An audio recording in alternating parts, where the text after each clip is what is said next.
Thank you for joining me for my discussion on the Evangelical Free Church in America. The establishment of the Evangelical Free Church in America can trace its roots back both to post-Civil War Chicago and to the countries of Scandinavia. As D.L. Moody traveled England in the mid-1800s, he was noticeably non-sectarian, working with a broad variety of Bible-based denominations, Baptist, Lutherans, Methodist, and many others. His stated goal was to preach Christ crucified.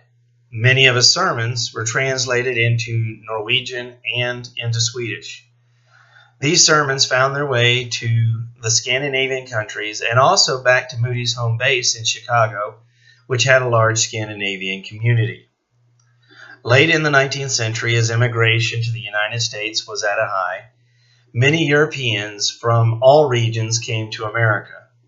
Many Scandinavians, both in the United States and in their homelands, became believers as a result of Moody's ministry in England and in the United States.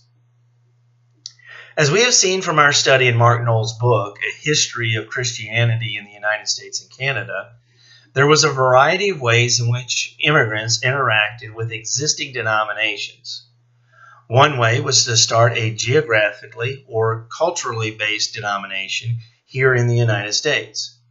This was the path that was chosen both by the Norwegian-Danish Evangelical Free Church and the Swedish Evangelical Free Church.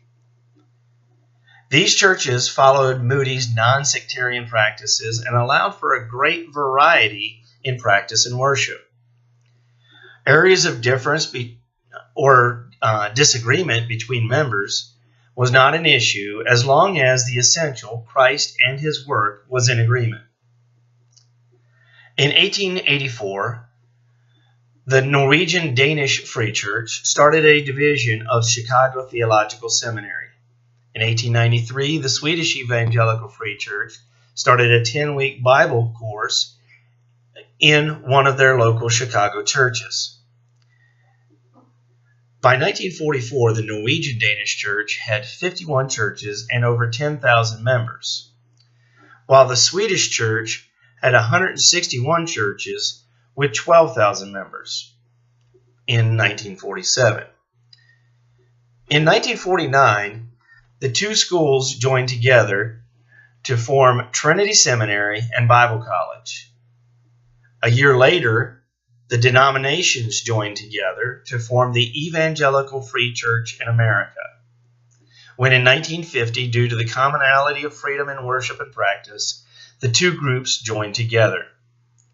The most recent membership statistics from 2008 indicate that the denomination has over 1,450 churches and 356,000 members.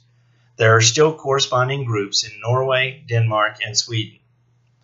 One of the more influential Christian leaders of the 20th and 21st centuries, Dr. Chuck Swindoll, is an evangelical free pastor. Dr. Swindoll has been a pastor, a radio speaker, an author, and is now the president of Dallas Theological Seminary. The essential purpose of the group is, quote, in essentials, unity, in non-essentials, charity, in all things, Jesus Christ. A typical evangelical free church has a great deal of flexibility.